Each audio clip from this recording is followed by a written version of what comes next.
Yes, I'm giving you my flash dance attire.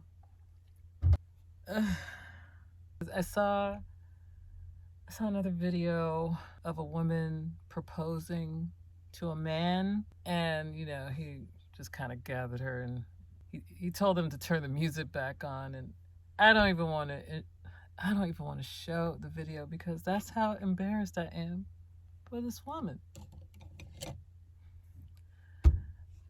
But I was told that I was being a little, I guess, old-fashioned by a gentleman friend of mine, and that he thinks it's dope that a woman would propose to a man. But I disagree, because I feel that a man that really wants to marry you will ask. A man that's in love and ready to get married says it out loud, doesn't wait to be asked. The only way I would see that being the case is if the woman was so much more like well off than him. If she was like better financially than him further along, and he feels like he can't provide for her needs, I could see a man wanting to marry a woman and not asking. I still think she shouldn't propose, but or if she should at least broach the subject. If that's what's keeping you from asking me, then go ahead and ask. But I was looking, and I was aghast, and this just shows how much traditionally I'm thinking about things. I'm still thinking in this heterosexual mindset. Man-woman dynamic is what I tend to think about. So when I saw like a whole market for man-engagement rings, I was like, huh, are women just proposing to men? But then, of course, I'm like, aha, gay marriage is legal, and of course there are plenty of men marrying men. So of course the market is booming. When gay men decide to do it, they're gonna do it right, and they're gonna do it, luxuriously and exquisitely, fashionably. So yes, I should not be surprised that there are all kinds of unique wedding bands or unique engagement rings that are masculine driven. But women, if you want to marry a man, just buy yourself a ring. Buy yourself a pretty diamond ring, and just put it on the non-married finger, or put it on a married finger, and you married to yourself. Now, I know that there was a time, I don't know if people are still doing it. I think I actually read it recently that someone performed like a wedding for themselves. They married themselves. A woman, there ain't no men doing this shit. A woman performed a wedding ceremony for herself. She's marrying herself. I mean, I understand the concept, but let marriage be marriage. And if you just want to throw a fancy party for yourself, then do so. And be the hostess with the mostess. And, if you want gifts, then make it a birthday party. So then there'll be a reason for people to want to gift you. But to have like a whole wedding ceremony to yourself, for yourself, with guests, it seems very pretentious. It seems very narcissistic. Maybe that's an unfair assessment. I can understand, people go through transformations. They've been through struggle, or maybe they got divorced and did not have luck in love, and they hinge all kinds of identity to having or not having a man. So when they come to the epiphany that they are enough, that I am enough, and I don't need someone else to complete me, then, they want to celebrate that fact. I understand. You still feel a void, to me, it seems. It's like if you're truly at one with yourself, your own soulmate, marrying yourself, then you don't need nobody else there to celebrate it. You just go and you celebrate yourself. That's what I think. But to have a whole like ceremony for yourself, for your own,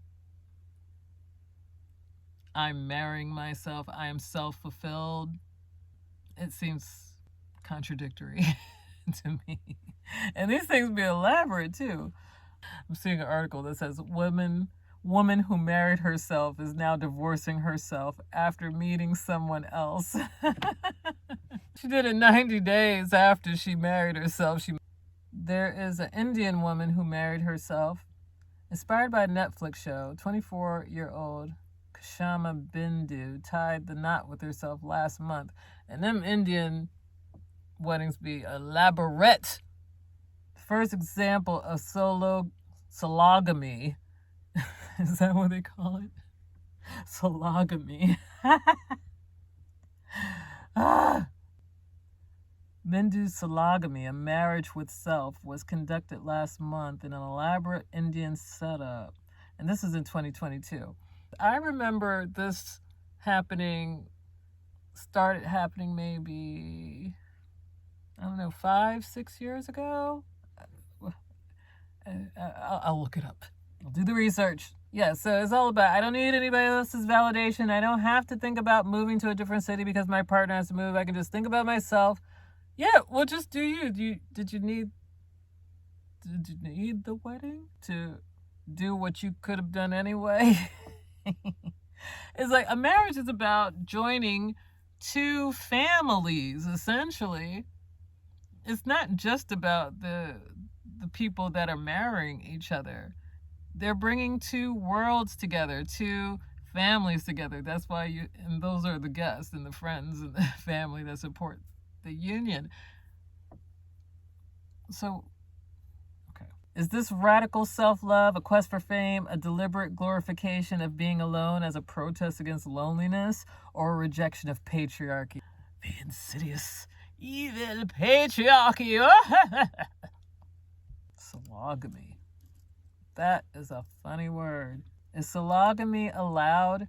Legal experts, however, say that sologamy does not have any legal backing in India. As per Indian laws, you cannot marry yourself. There has to be two persons in a marriage. Sologamy is not legal. It just means it's just a made-up word for single. That's your legal status, single. And that's okay. Who started sologamy? That's what I want to know.